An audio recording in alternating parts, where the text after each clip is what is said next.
করতে হবে, নতুন করে আবার শুরু করার জন্য প্রথমেই আপনাকে ধন্যবাদ। আমার নাম আজাহার, কানাডার অন্টারিও একটা ইউনিভার্সিটিতে পড়ছি। এর আগে আমার দুটো ঘটনা প্রচার করা হয়েছিল, তার জন্য আপনাকে ধন্যবাদ। পড়াশোনার ফাঁকে আগে আমি একটা ক্যান্ডি স্টোরে কাজ করতাম। সেখানেই আমার এক ফ্রেন্ডের কাছে শোনা ঘটনা, যার কাছ থেকে এই ঘটনাটি আমি শুনেছি, তার নাম হচ্ছে রবার্ট। রবার্টের একজন কাজিনের সাথে মূলত এই ঘটনাটি ঘটে। তার কাজিন কেভিন থাকতো আমেরিকার নেভারাস্কায়। কেভিন ইউনিভার্সিটি অফ নেভারাস্কায় পড়াশোনা করত। ডর্মে জায়গা না পাওয়ায় তাকে একটা বাসা নিয়ে আলাদা থাকতে হতো। তার বাসা ছিল ইউনিভার্সিটি থেকে কিছুটা দূরে, বাস স্টপ পর্যন্ত 5 মিনিট হাঁটার রাস্তা, তারপর 10 মিনিটের বাস জার্নি। তার নেইবারহুডের আগে একটু বর্ণনা দেওয়া দরকার। শহরের একটু বাইরের দিকে মূলত ছিল এই নেইবারহুড, এবং তুলনামূলক একটু উঁচুতে, কারণ পাশেই একটা বেশ উঁচু টিলা ছোটখাটো পাহাড়ের মতো ছিল। সেখানে বিকেলে অনেকে হাঁটতে যেতেন, বিশেষ করে সামারের সময়। সেই পাহাড়ের চূড়োতে দাঁড়িয়ে থাকলে নিচে তাকালে পুরো শহরটা দেখা যায় রাতের বেলা, যা অবিশ্বাস্য মনোরম একটা দৃশ্যের সৃষ্টি করে। ঘটনা হচ্ছে কেভিনের গার্লফ্রেন্ডকে নিয়ে। কেভিনের গার্লফ্রেন্ডের নাম ছিল অ্যালিস। অ্যালিসের সাথে প্রায় তার সম্পর্ক 6 মাসের ছিল। কেভিন পছন্দ করত অ্যালিসকে। তারা অন্য কাপলদের থেকে অনেক আলাদা ছিল। পড়াশোনা থেকে শুরু করে সবকিছু একই সাথে করত। বলতে গেলে কেভিনের প্রচণ্ড ভালো লাগা কাজ করত অ্যালিসের প্রতি, কিন্তু মুখ ফুটে কিছু বলতে পারত না। ঘটনার দিন অ্যালিস কেভিনের বাসায় আসে। তারা ওই দিন মুভি দেখে, ডিনার করে। ধীরে ধীরে অ্যালিসের ডর্মে ফেরার সময় চলে আসে, কিন্তু কেভিন ওই দিন খুব করে চাচ্ছিল অ্যালিস যেন আজকে থেকে যায়, কারণ ওই দিন বাইরে অনেক ঝড় বৃষ্টি হচ্ছিল, আর অ্যালিস আর কেভিন কারোরই গাড়ি ছিল না, এবং কোনো ক্যাবও ওই সময় পাওয়া যাচ্ছিল না। কিন্তু থেকে যাওয়ার কথা বলতেও তার কেমন যেন একটু সংকোচ হচ্ছিল, যদি অ্যালিস কিছু মনে করে। বারবার এই কথাই মাথায় আসছিল।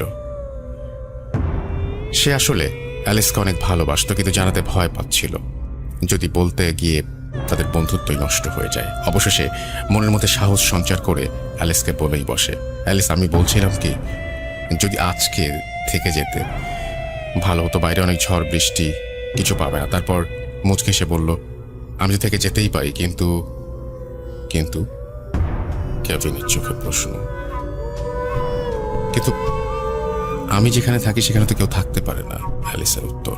হো হো করে হেসে উঠল কেভিন। বলল, ভালোই তো গল্প ফেঁদেছ, তা এই যোগ করার কাজটা কবে নিলে? এইসব বলে অনেক ভয় পাইয়ে দেওয়ার চেষ্টা করছো নাকি আমাকে? হাসি নয় কেভিন, যারা আমার সাথে আগে আমার রুমে থাকতো তারা অনেকবার এই কথা আমাকে বলেছে। কিছুটা লজ্জিত হয়ে অ্যালিস বলল, আমি তোমাকে জানাতে চাইনি, কারণ মনে হচ্ছিল তুমি আমাকে ছেড়ে চলে যাবে, কিন্তু আজ সত্যিটা জানাতেই হলো। কতদিন আর এভাবে লুকিয়ে রাখবো? আমার এই সমস্যা খুব ছোটবেলা থেকে। অনেক সাইকিয়াট্রিস্টের কাছে গিয়েছি, কোনো ফল পাইনি।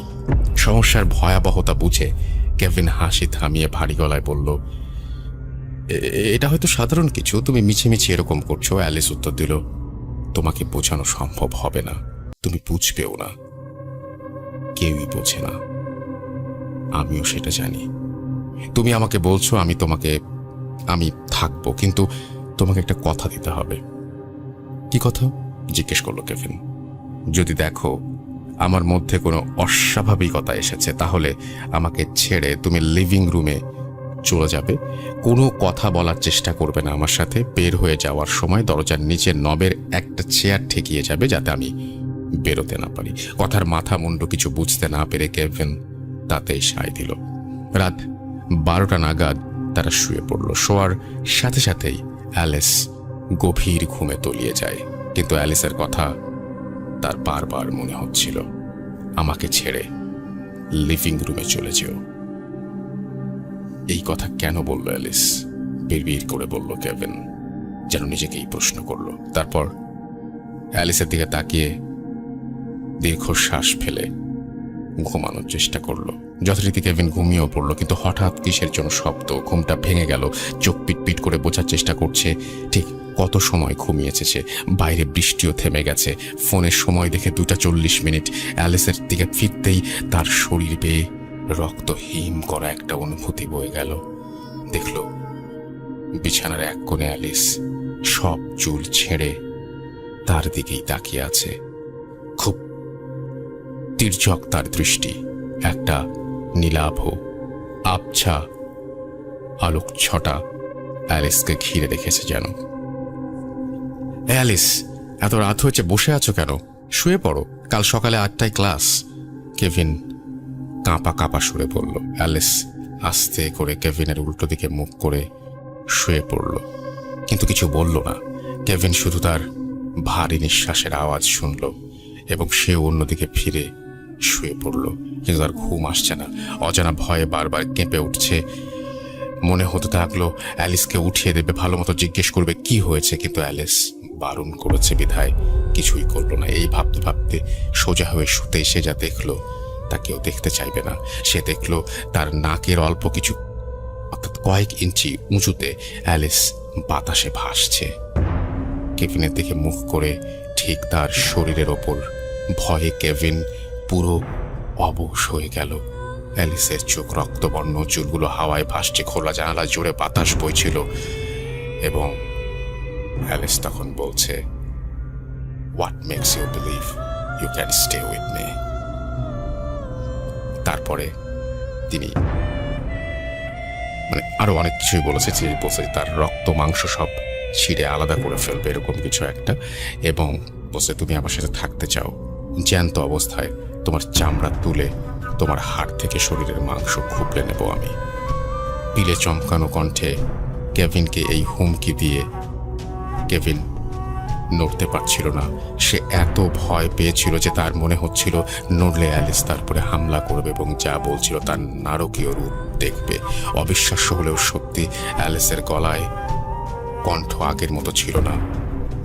খুব ভারী পুরুষালী কেউ যেন অ্যালিসের রূপ ধারণ করে কথা বলছে। কেভিন প্রতিটা মুহূর্ত এক এক ঘন্টার মতো মনে হচ্ছিল তার কাছে। অনেক কষ্টে শক্তি সঞ্চার করে ঢোক গিলে সে অ্যালিসকে বলল, অ্যালিস, আমি কেভিন, তুমি এমন করছো কেন? অ্যালিস এখানে নেই।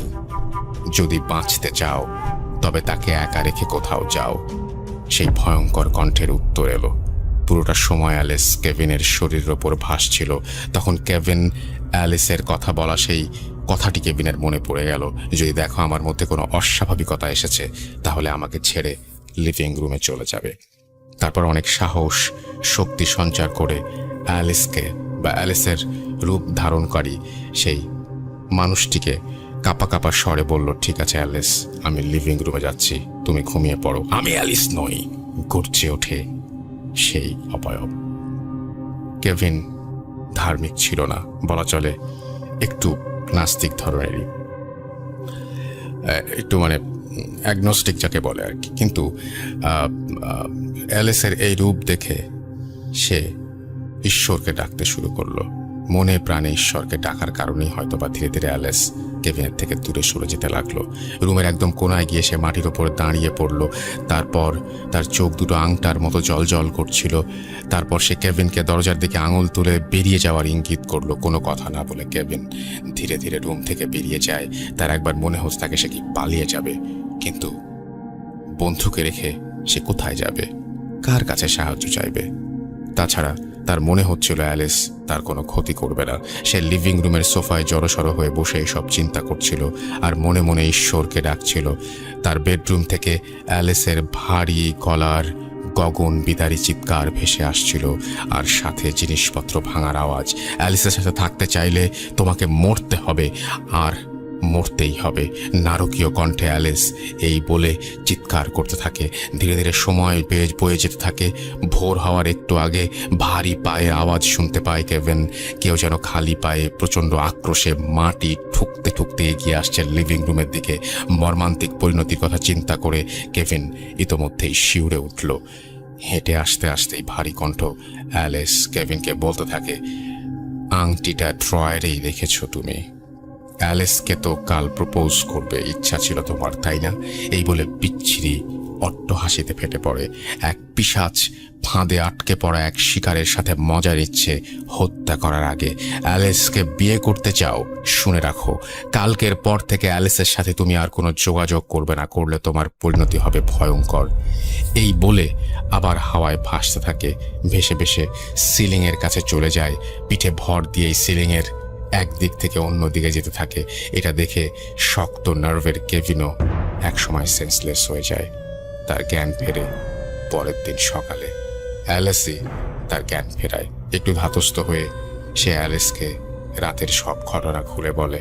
অ্যালেস কোনো উত্তর না দিয়ে সব শুনে চুপ করে থাকে। সেদিন বিকেলেই অ্যালেস কেভিনের সাথে তার সব সম্পর্ক ছিন্ন করে। কেভিন তাকে আটকানোর অনেক চেষ্টা করেও পারেনি, চেষ্টা আমিও কম করিনি। কেভিন, এই অসহ্য বিভীষিকা কেউ কেন নিজের ইচ্ছায় বয়ে বেড়াবে? অ্যালিসের উত্তর।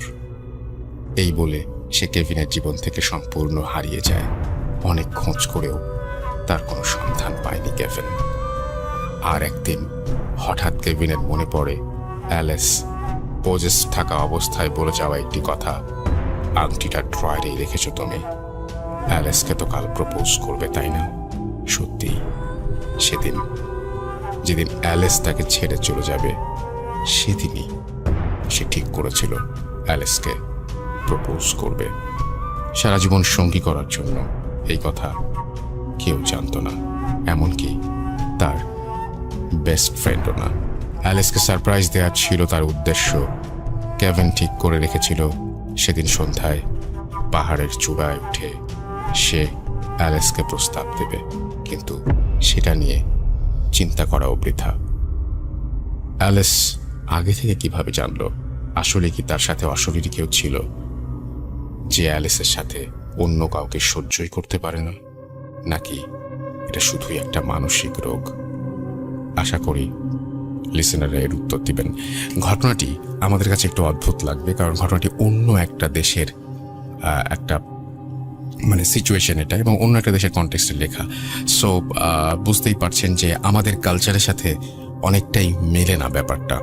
কিন্তু আপনি খালি আমি এই ঘটনাটা পড়েছি একটা কারণেই, সেটা হচ্ছে অনেক সময় দ্বন্দ্ব থাকে না আমাদের মনে হয় যে না, এটা আসলে মানসিক সমস্যা। অনেকে বলেন যে না, এটা আসলে উনি পোজেসড।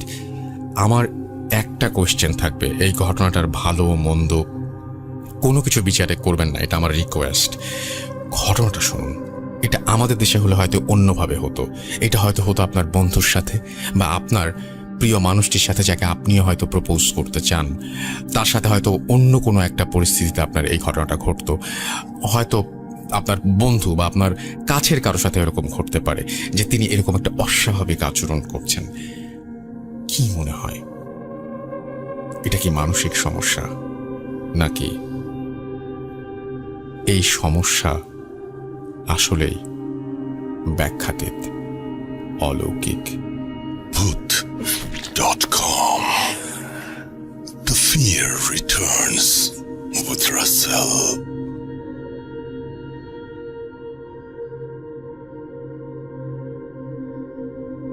আমার কাছে আরও একটা ঘটনা রয়েছে, যে ঘটনার জন্য আপনারা সবচেয়ে বেশি, এখন পর্যন্ত সবচেয়ে বেশি ভোট করেছেন। আমরা একটা পোল করেছিলাম, ফেসবুক পোল, এবং সেখানে আপনারা সবাই ব্ল্যাক ম্যাজিকের ঘটনা শুনতে চেয়েছেন। এখন শুনবো সেই ব্ল্যাক ম্যাজিকেরই ঘটনা। চলুন শুনে আসি।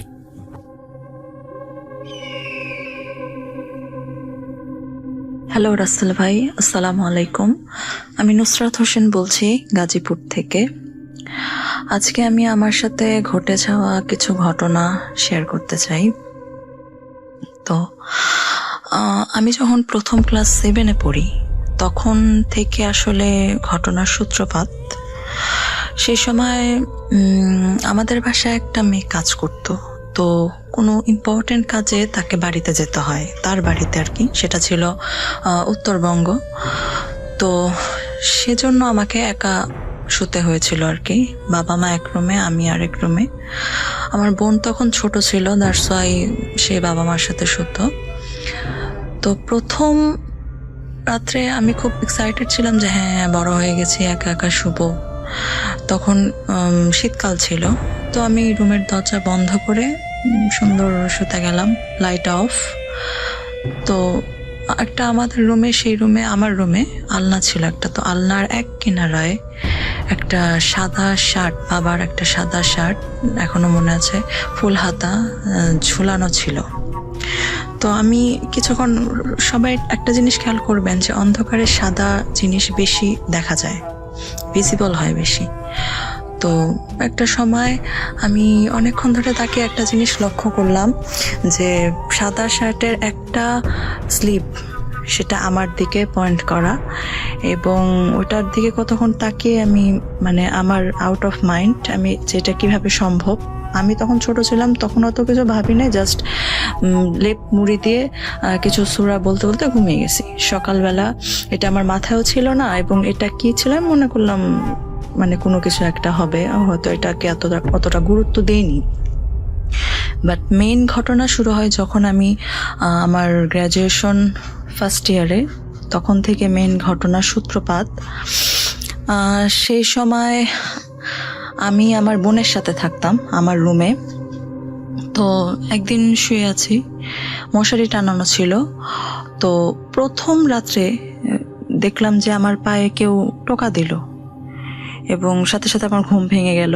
পাশে আমি ভাবলাম যে আমার বোনেরই পা হয়তো লেগেছে, এজন্য জাস্ট এরকম একটা ফিলিং হলো যে পায়ে কেউ টোকা দিয়েছে। তো আমি অতটা গুরুত্ব দিইনি। সেকেন্ড রাত্রে সেম একই ঘটনা, এবং সেটা ছিল আরো বেশি স্পষ্ট এবং আরো বেশি জোরে টোকাটা ছিল। তো আমি হুট করে সাথে সাথে ঘুম থেকে উঠে দেখলাম যে আমার বোনের পা যেখানে আছে সেখান থেকে টোকা দেওয়া, ওভাবে যে আঙুলে সাধারণত টোকা দেওয়া এক জিনিস, আর পায়ে পা লেগে ওই ফিলিংসটা হওয়া আরেক জিনিস। তো এটা টোটালি ইম্পসিবল ছিল। আচ্ছা, যাই হোক, এগুলো আমি ততটা গুরুত্ব দেইনি। বাট তখন থেকে আসলে মেইন জিনিসগুলোর সূত্রপাত। তো ধীরে ধীরে দেখলাম যে আমার সন্ধ্যা হলেই ভয় লাগা শুরু করতো। নিজের চুল আঁচড়াতে পারতাম না, চুল খোলা দেখলে, কালো চুল দেখলে আমার ভয় লাগতো। সারাদিন আমি ভালো থাকতাম, ভার্সিটি, কোচিং এগুলো নিয়ে বিজি থাকতাম। বাট যখন বাসে আসতাম সন্ধ্যাটা হলেই আমার রাজ্যের ভয় এসে আমাকে হানা দিত। তো ঘটনার শুরু প্রায় প্রত্যেক রাতে আমি নানা রকম জিনিস দেখতাম। যেরকম এক রাতে দেখলাম যে কিছু ছোট ছোট বাচ্চার কঙ্কাল, কিছু ছোট ছোট, যেরকম মামি টুতে আমরা দেখে থাকবো যে কিছু কিছু ছোট ছোট পিগমি টাইপ কঙ্কাল, এগুলো আমার দিকে তেড়ে আসছে। আমি সাধারণত লাইট অন করে সবসময় ঘুমাতে যেতাম, বাট সেদিন আমি ঘুমিয়ে যাওয়ার পরে আমার মা লাইটটা অফ করে দেয়। তো হুট করে মাঝরাতে আমার ফিলিং হয় যে মানে কিছু আমাকে দেখছে। তো এক কোণা থেকে দেখলাম অসংখ্য ছোট ছোট এরকম কঙ্কাল আমার দিকে হানা দিচ্ছে, আমাকে ভয় দেখাচ্ছে। আমি যখন এগুলো দেখতাম, আমার একটা প্লাস পয়েন্ট ছিল, তখনই চোখটা বন্ধ করে আমি আয়াতুল কুরসি পড়া শুরু করতাম, এবং দেখলাম যে আয়াতুল কুরসি পড়ার সাথে সাথে সেগুলো ভয় পাচ্ছে। বাট এগুলো এরকম না, পিছিয়ে যাচ্ছে, আমাকে অ্যাটাক করার জন্য একবার আসছে আবার পিছিয়ে যাচ্ছে। তো আমি সাহস করে উঠে লাইটটা অন করি, দেখি কিছুই নেই। আরেক রাতে দেখলাম যে সেদিন ওই রাত্রে ওই আর কি ওই মাসটা রমজান মাস ছিল। তো আমি ঘুমিয়েছিলাম আমার বোন পাশে। দেখলাম যে আমার ড্রেসিং টেবিলের উপর একজন লোক বসে আছে, আরেকজন লোক আমার দরজার পাশে হেলান দিয়ে দাঁড়িয়ে আছে। যে লোকটা ড্রেসিং টেবিলে বসা সে খুবই হাট্টাকাট্টা, স্বাস্থ্যবান, হেলদি ছিল, এবং যে দরজার পাশে কিনারায় হেলান দিয়ে, সে একবারে জাস্ট লাইক, মানে এরকম শুকনা, এরকম অ্যানারক্সিক মানুষ সাধারণত হয় না, এরকম শুকনো একবারে পাটকাঠির মতো সে দাঁড়িয়েছিল। দুইজনেই ঝলমলে পোশাক পরা, এবং দাঁড়িয়ে দুইজনেই আমার দিকে দৃষ্টি করা। ওদের দুইজনের মুখ বোঝা যাচ্ছে না। আমি দেখে যখন এগুলো দেখতাম, আমি কোনো কিছু বলতে পারতাম না, মুখ দিয়ে আমার কথা বের হতো না, আমার সারা শরীর ঠান্ডা হয়ে যেত, বোবায় ধরা টাইপ এরকম একটা ফিলিংস আমার হতো। আমি যে কাউকে পাশে শুয়ে থাকা অবস্থায় কাউকে যে ডাকবো, সেই শক্তিটাও আমার থাকতো না। আমি চোখ বন্ধ করে আল্লাহর নাম নিতাম, আয়াতুল কুরসি পড়লাম। দেখলাম যে আস্তে আস্তে ছোট হতে হতে এগুলো জাস্ট ভ্যানিশড হয়ে গেল। বাসায় অনেকবার জানানোর পরেও আমার বাবা মা কোনো গুরুত্ব দিত না। তো এটা আমার কাছে খুব উইয়ার্ড লাগতো। কেন? এটা কি শুধুই প্যারানর্মাল কিছু, নাকি এর পেছনে আরো অন্য কোনো রিজন আছে? তো মাঝখানে একটা কথা বলে রাখা ভালো, আমার যিনি হাজব্যান্ড এখন, তার সাথে আমার দেখা হয় স্কুল লাইফে। সো স্বাভাবিক একটা 9-10-এর মেয়ে যখন কোনো রিলেশনে জড়িয়ে পড়ে, ওটা অবশ্যই তার প্যারেন্টস ভালো চোখে দেখবে না। সো তার থেকে, আমার হাজব্যান্ডের থেকে আমাকে আলাদা করার জন্য আমি শুনেছিলাম ক্লাস 10-এ থাকতে আমার বাবা তাবিজ করেছিল আমাকে, এবং সেটা ছিল, আমার বাবা, এখানে বলে রাখা ভালো, সবসময় 5 ওয়াক্ত নামাজ পড়তো। তিনি একজন, আমার বাবা মা দুইজনই সরকারি কর্মকর্তা। তো সেই সুবাদে আমরা কোয়ার্টারে থাকতাম। তো আমাদের বিল্ডিংয়ের এক বিল্ডিং পরেই ছিল কবরস্থান। আমি শুনেছি যে, ওদেরকে আমি সরাসরি বলতে শুনেছি যে আমার বাবা 2 কবরের মাঝখানে তাবিজ পুঁতে দিয়েছিল আমাকে আমার হাজব্যান্ডের কাছ থেকে আলাদা করার জন্য। এবং এখানে মজার বিষয় হচ্ছে, সেটা কাজও করেছিল। আমরা সেপারেটেড ছিলাম about 1 year। With god grace আমরা আবার রিইউনাইটেড হয়েছিলাম বলতে হবে অ্যাকচুয়ালি, যখন আমরা কলেজে পড়ি। তো এটার কার্যকারিতা ছিল অ্যাকচুয়ালি 1 বছরের মতো। পরে আমি জানি না কিভাবে আবার যোগাযোগ হয় বা সবকিছু ঠিকঠাক হয়ে যায়, আলহামদুলিল্লাহ। তো এরপরে আমি যে ঘটনাগুলো ফেস করছিলাম, তার কিছুদিন আগে আমার ছোট মামার বিয়ে হয়েছিল, এবং সেই বিয়েতে আবার এটা জানাজানি হয় যে আমার হাজব্যান্ডের সাথে আমার সম্পর্ক কন্টিনিউ হচ্ছে। সো তারা ভেতরে ভেতরে অনেক কিছু প্ল্যান করে, এবং এগুলার ফলাফল হচ্ছে আমি যেগুলো ফেস করছি তা। তো এরকম অনেক ঘটনায় ঘটতে শুরু করলো আমার সাথে। আমি এটার জন্য কি পরিমাণ ফিজিক্যাল এবং মেন্টাল পেইনের মধ্যে দিয়ে গিয়েছি, সেটা যার উপর তাবিজ কবজ করা হয়েছে সে ছাড়া অন্য কেউ বলতে পারবে না। অন্যজনের কাছে মনে হতে পারে এটা খুবই একটা মামুলি বিষয়, বাট না, আমি গ্যারান্টি দিতে পারি যে কুফরি কালাম যে একটা মানুষের লাইফকে কতটা হেল্প করে দিতে পারে, তা আমি বলতে পারবো, গ্যারান্টি দিতে পারবো। আমার তখন ভার্সিটিতে যেতে হতো গাজীপুর টু বনানী। আমি হোস্টেলে থাকতাম না, তো এভরি সিঙ্গেল ডে আমাকে ট্রাভেল করতে হতো। 6টার সময় আমার ট্রেন ধরতে হতো, আবার আস্তে আস্তে আমার রাত 8টা। এরপরে আমি সারা রাত ঘুমাতাম না। এমনও গিয়েছে 1 সপ্তাহ 2 সপ্তাহ আমি না ঘুমিয়ে কাটিয়েছি। ভয়ে আমার ঘুম আসতো না, এবং চোখ বন্ধ করলে আমার মনে হতো আমার রুমে there's someone, কেউ হাঁটছে, কেউ কথা বলছে, এরকম মনে হতো। সারাক্ষণ সন্ধ্যা হলেই মনে হতো আমার পিছনে কেউ আছে, এরকম মনে হতো। তো একদিন দুপুরবেলা আমার মা আর আমার বোন বাজারে গিয়ে যাবে। তো সেই সময় আমার প্রচণ্ড ঘুমের মধ্যে ছিলাম।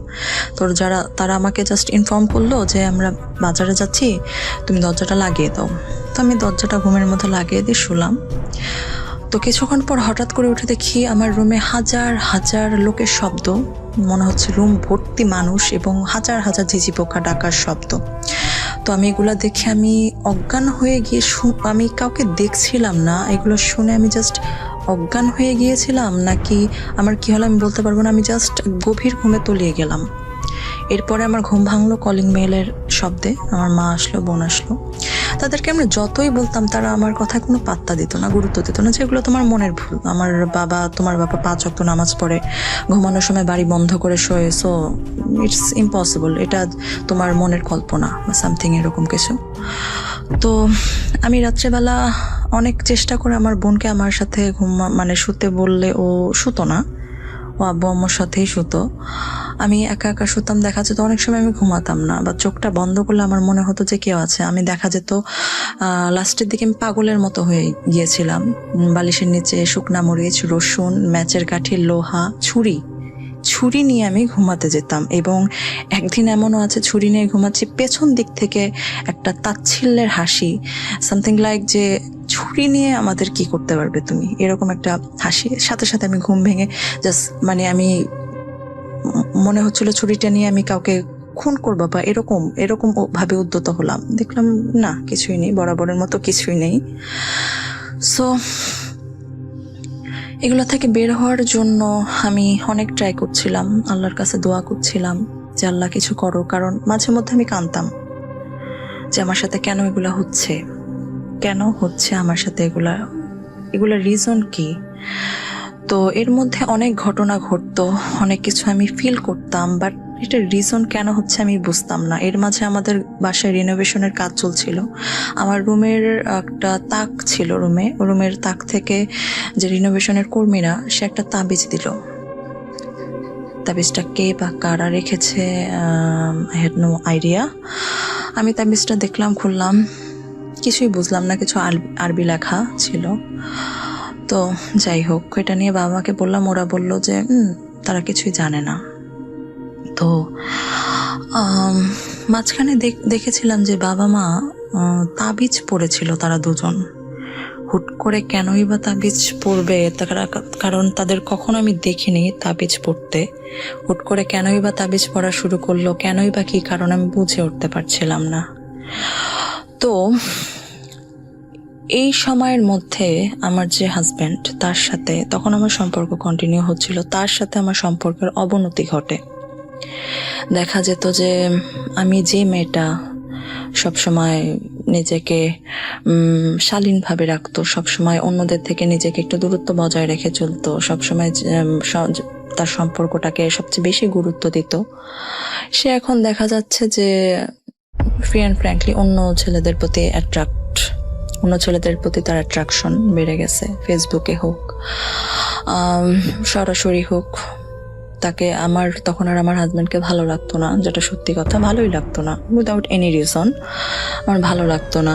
দেখা যেত আগে ফেসবুক ইউজ করতাম না, বাট ফেসবুকে আমি এখন অনেক বেশি অ্যাক্টিভ আগের চেয়ে। অনেক ছেলেদের সাথে চ্যাটিং করছি, এগুলো আমার হাজব্যান্ড পছন্দ করতো না। তো একটা পর্যায়ে গিয়ে আমি অন্য এক ছেলের সাথে ইনভলভ হয়ে যাই, এবং এই রিজনের কারণে আমাদের সম্পর্কটা ভেঙে যায়।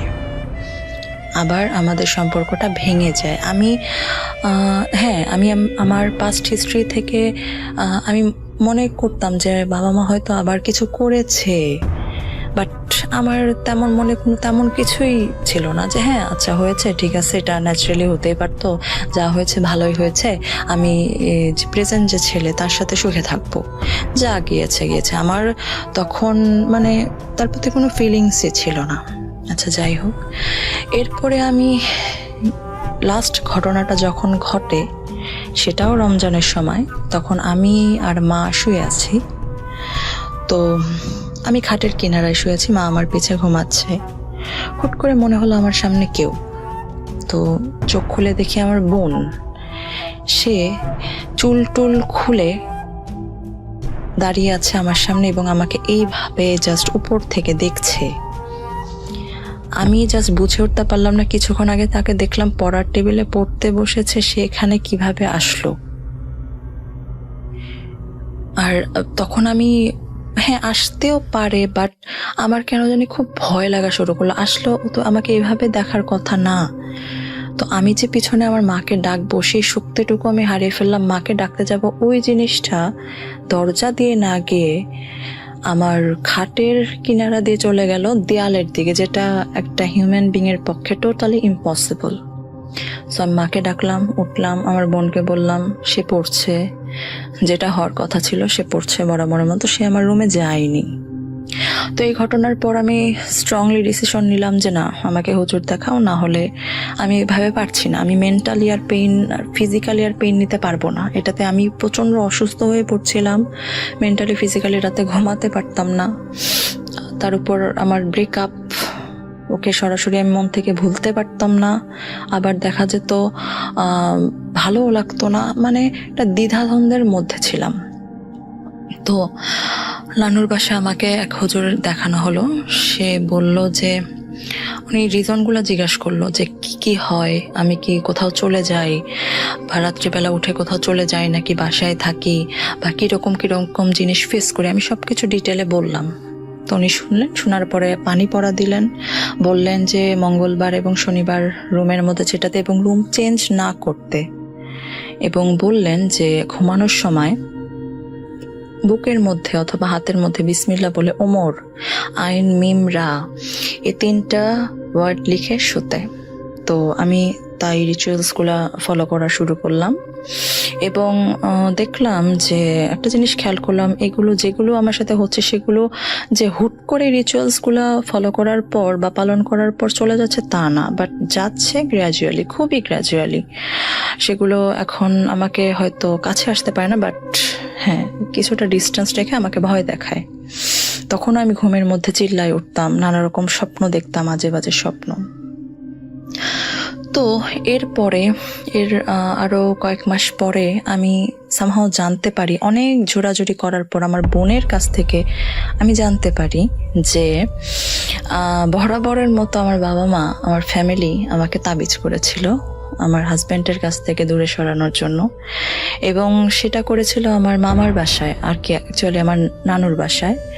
আমার খালার সাথে এক লোক চাকরি করত, সে আরেক হুজুরকে জানতো যে থাকতো গাজীপুর টঙ্গীতে, সে জিন পালতো। সো তাকে ডেকে আনা হয়েছিল। প্রথমবার তারা নিজ দায়িত্বে তাবিজ কবজ করেছিল, হ্যাঁ এটা স্টে করেছিল, বাট এবার ওরা কোনো রিস্ক নেয়নি, সরাসরি জিনের মাধ্যমে কাজটা করেছিল। এবং নানু বাসায় সেটা 2টা জিন নামানো হয়েছিল। আমার মামা সেখানে উপস্থিত ছিল, আমার খালাতো ভাই ছিল, আর কে ছিল আমার মনে নেই, আমি জানি না।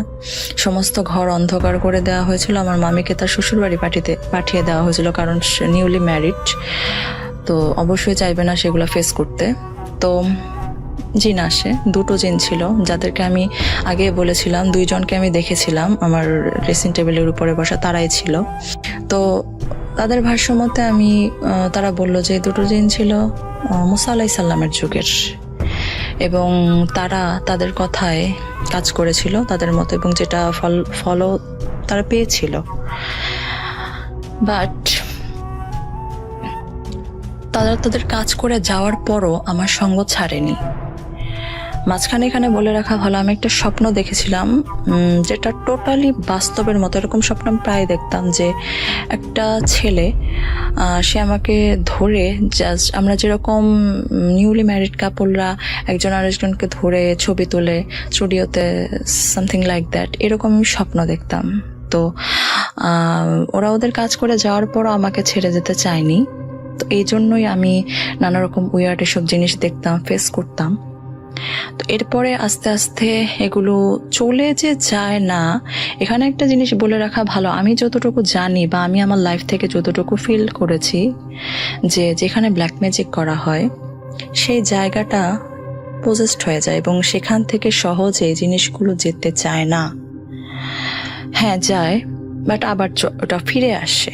তো আমি আমার রুমে কখনো রাত্রেবেলা শান্তি মতো ঘুমিয়েছি এটা আমি বলতে পারবো না। দেখা যেত যে সারা রাত আমার রুমে অডিওতে সূরা বাকারা বা এরকম কোনো সূরা চলতো, আমি একটু ঘুমাতাম, মনে হতো যে কেউ আমার সামনে আছে, আমি এগুলো ফিল করতাম। তো যাই হোক, এখন আমি আমার হাজব্যান্ডের বাসায়, কারণ আল্লাহ যা ইচ্ছা করে তা হাজার কুফরি কালাম, হাজার তাবিজ কবজ দিয়েও তা করা সম্ভব না। মানুষের ভাগ্যে যা আছে তা হবেই। আলহামদুলিল্লাহ, আমার সাথে এরকম কোনো ঘটনা, এরকম কোনো কিছু হয়নি যার জন্য আমাকে হাজব্যান্ডকে হারাতে হয়েছে। বাট অবশ্যই আমার অনেক ফিজিক্যাল এবং মেন্টাল পেইনের মধ্য দিয়ে যেতে হয়েছে। আমি চাবো না এরকম কোনো কিছু কারোর সাথে করা হোক, কারণ কুফরি কালাম করা খুবই বাজে একটা জিনিস। সেটা যে কেউই করুক না কেন, ভালোর জন্যও করা হলেও খুবই খুবই বাজে একটা জিনিস। এটা আমি আমার নিজের লাইফ থেকে দেখে শিখেছি, বুঝেছি এটা কতটা মেন্টাল এবং শারীরিক পেইন দিতে পারে একটা মানুষকে, সেটা আমি বুঝেছি। তো এই ছিল আমার ঘটনা। আশা করি সবার ভালো লাগবে। ভালো লাগলে অবশ্যই আমার ঘটনাটা ভাইয়া প্লে করবেন। সবার জন্য শুভকামনা, ভালো থাকবেন সবাই। আসসালাম।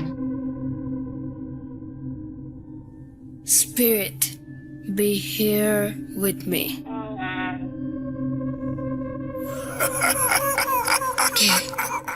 কে তুমি? ভূত,